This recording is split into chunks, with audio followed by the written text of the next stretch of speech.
Hi guys, in this video I will tell you कि जब अगर फंडामेंटल राइट और directive principle of state policy के बीच में कन्फ्लिक्ट होता है तो विच वुड प्रिवेल, और उसके बारे में जो कोर्ट की जजमेंट्स आई हुई हैं और कोर्ट्स ने अपने अपने अलग अलग जजमेंट्स में क्या बोला और उसके बदले में पार्लियामेंट का रिस्पॉन्स क्या रहा, तो we will try to delve into those issues. Okay, तो ये हम डिस्कस करें। इससे पहले I would like to tell you 3 such directive principle of state policy that are not under the part 4th।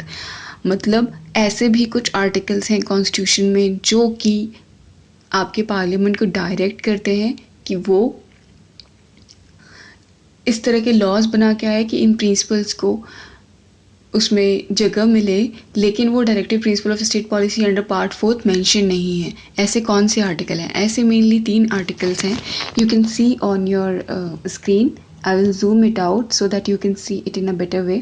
देखिए, though my handwriting might not be that much good, but still it's readable, I guess. Okay, so under Article 335, that is under Part 16 of the Constitution.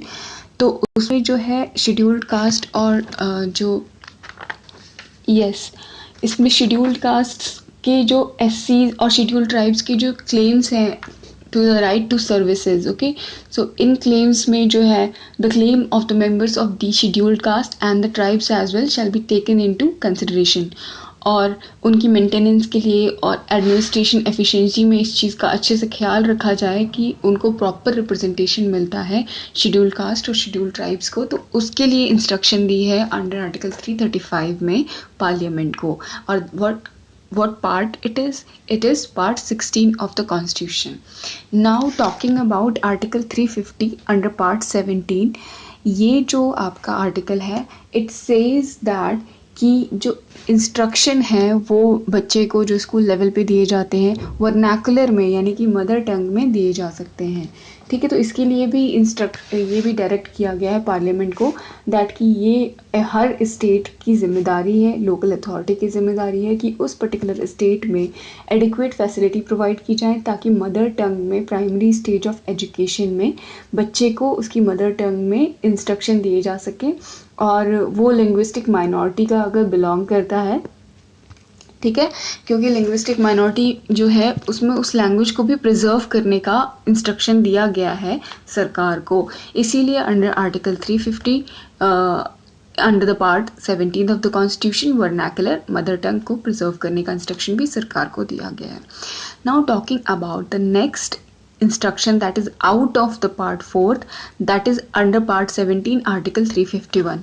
350 में हमने देखा कि vernacular की बात की गई है, 351 में आपके हिंदी लैंग्वेज की बात की गई है।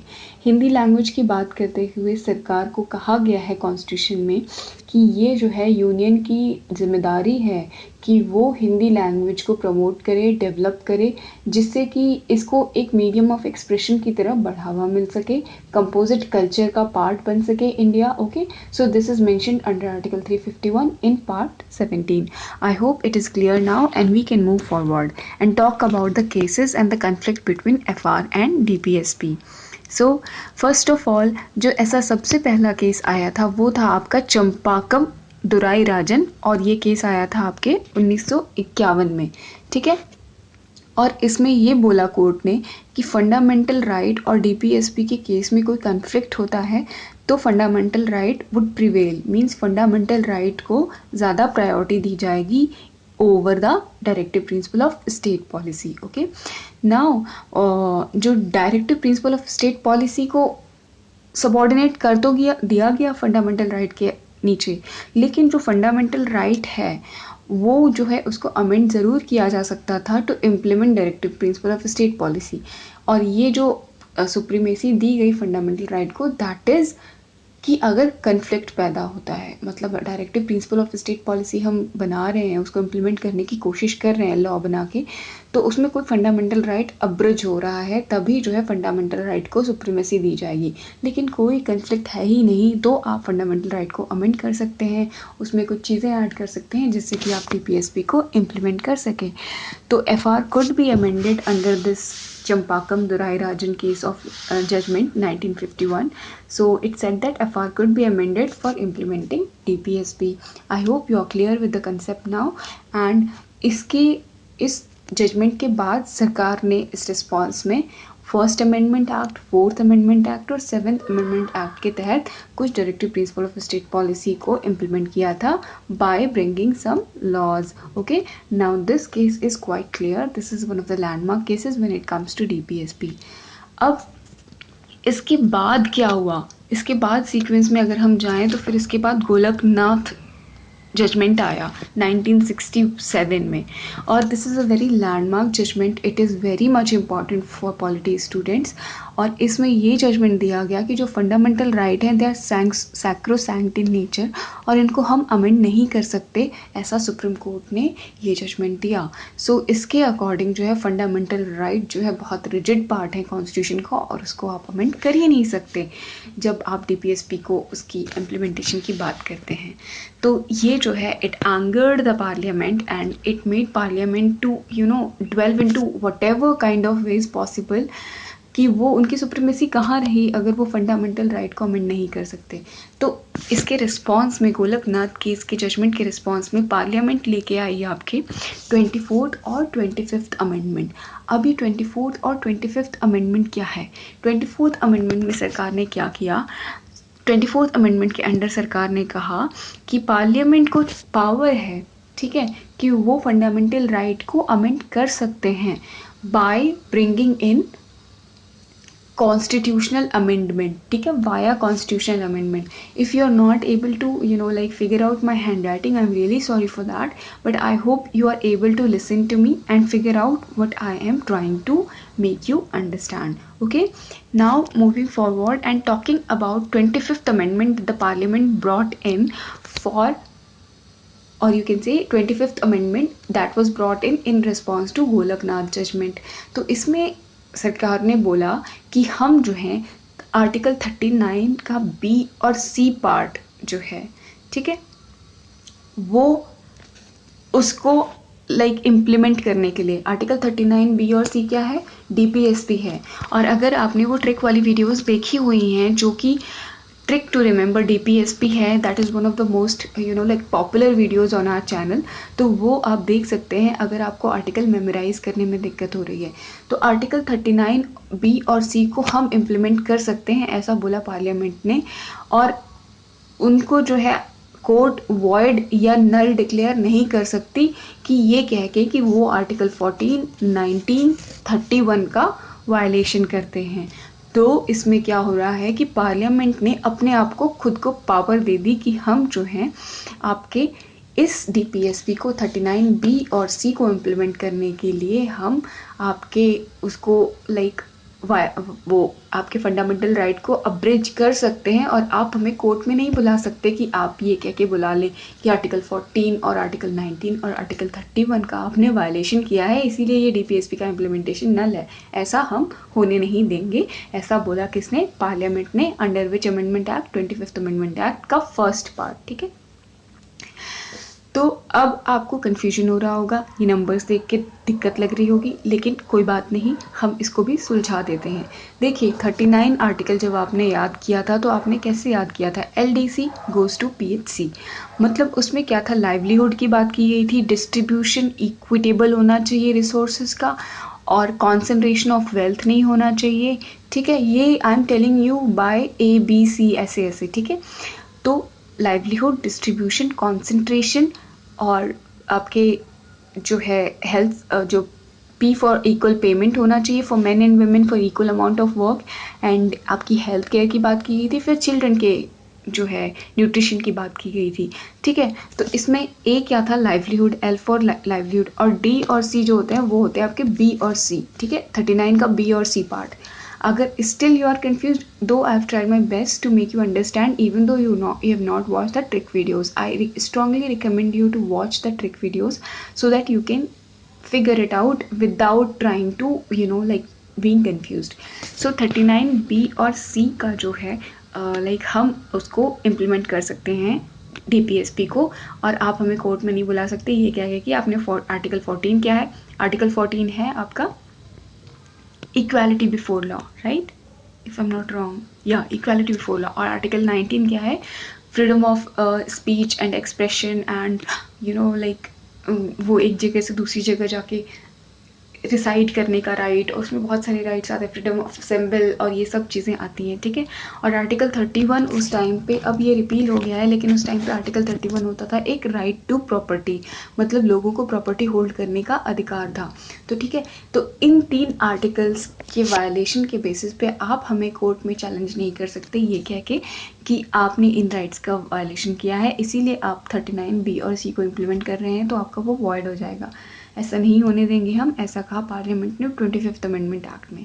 आई hope you are clear now 25 amendment का जो सेकंड पार्ट था उसने क्या कहा, उसमें क्या कहा गया था, उसमें कहा गया था कि कोई भी ऐसा DPSP का इम्प्लीमेंटेशन हम करते हैं to implement 39B and C, उसको जो है कोर्ट रिव्यू नहीं कर सकती।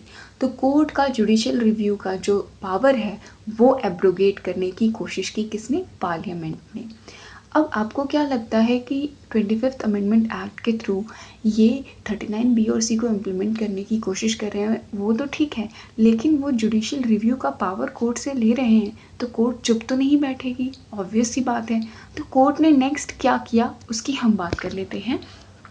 कोर्ट का क्या रिस्पॉन्स रहा, देखिए कोर्ट का रिस्पॉन्स यूँ रहा कि फिर उसके बाद गोलकनाथ केस के बाद आपका केशवानंद भारती केस आया 1973 में, ठीक है। गोलकनाथ केस के बाद आपका केशवानंद भारती केस आया 1973 में। इसमें कोर्ट ने बोला कि आपने जो 25th अमेंडमेंट का फर्स्ट पार्ट जिसमें आपने कहा है कि 39B और C को हम इम्प्लीमेंट करेंगे और आप जो है लाइक उसको नल एंड वॉइड नहीं क्रिएट कह सकते अंडर आर्टिकल 14, 19 एंड 31, वो तो बात ठीक है। हम नल एंड वॉइड केवल इसी बेसिस पर कभी नहीं कहेंगे कि आप जो हैं 14, 19 और 31 के बेसिस पे with respect to those articles, वो तो हम उसकी जांच पड़ताल करते हैं, ठीक है, तो वो कोई बात नहीं। 25th अमेंडमेंट का first part is completely fine, we have nothing to worry about that. But आपने 25th अमेंडमेंट के सेकेंड पार्ट में ये कहा कि कोर्ट को जुडिशियल रिव्यू का पावर ही नहीं रहेगा, ये तो गलत है ना। तो इसीलिए अल्ट्रा वायर्स जो है इसको बोल दिया गया 25th अमेंडमेंट का सेकेंड पार्ट, उसको बोला गया दिस इज़ अनकॉन्स्टिट्यूशन, आप कोर्ट की power for judicial review you can not take this away, okay.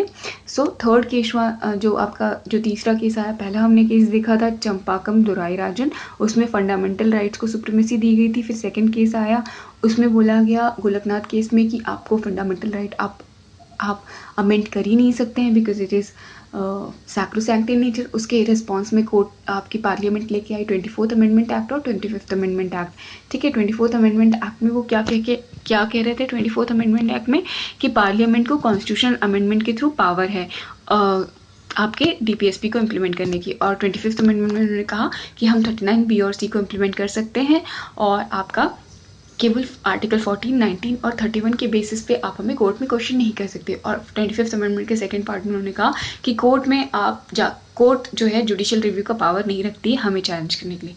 25th के फर्स्ट अमेंडमेंट को सरकार ने बोला ठीक है, we have no problem, court ने बोला we have no problem, and 25th amendment को अल्ट्रा वायर्स डिक्लेयर कर दिया कोर्ट ने in Kesavananda Bharati case of 1973, ठीक है। अब again parliament will try to get back its power, तो इसके लिए फिर पार्लियामेंट का क्या रिस्पॉन्स रहा ये भी हम देख लेते हैं। पार्लियामेंट के बीच में और जुडिशरी के बीच में काफ़ी टसल आप देखने को मिल रही है आपको, ठीक है। तो पार्लियामेंट लेके आई आपका 42nd अमेंडमेंट ऑफ 1976, ओके। इसमें इन्होंने कहा कि 25th अमेंडमेंट के फर्स्ट पार्ट को जुडिशरी ने क्लीन चिट दे दी कि कोई बात नहीं, ये तो आपका ठीक है, इसमें कोई दिक्कत नहीं।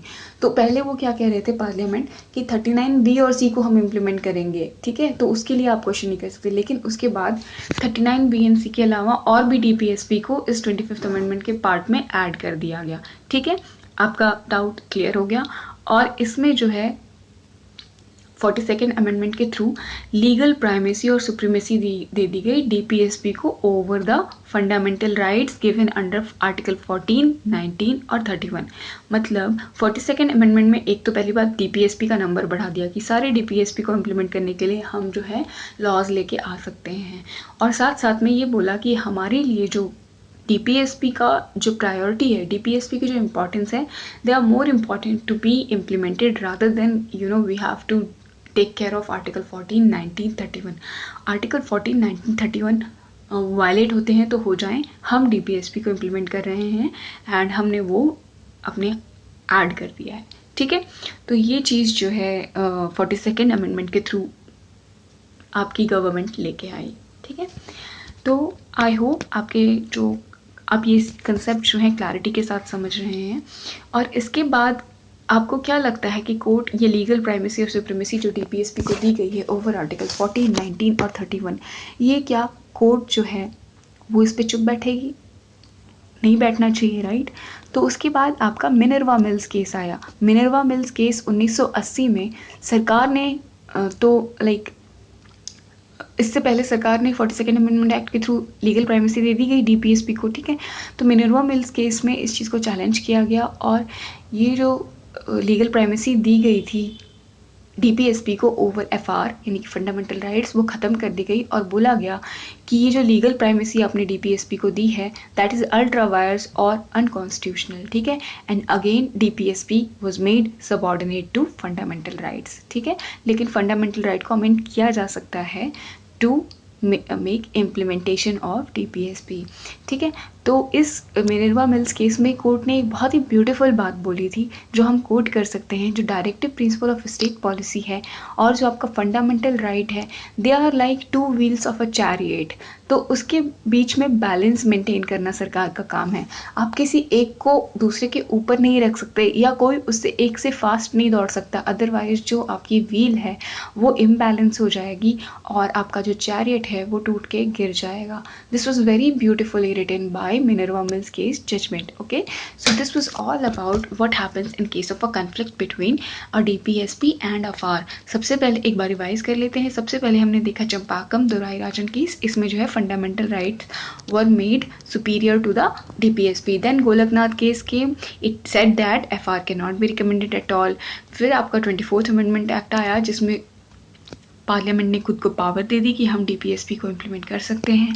उसके बाद आपका 25th अमेंडमेंट आया जिसमें पार्लियामेंट ने बोला हम 39B और C को इम्प्लीमेंट करेंगे and it should not be declared null and void just on the basis that it is violating article 14, 19 and 31। And इसके जो सेकंड पार्ट में ये बोला गया कि इसको जो है आप कोर्ट में चैलेंज नहीं कर सकते।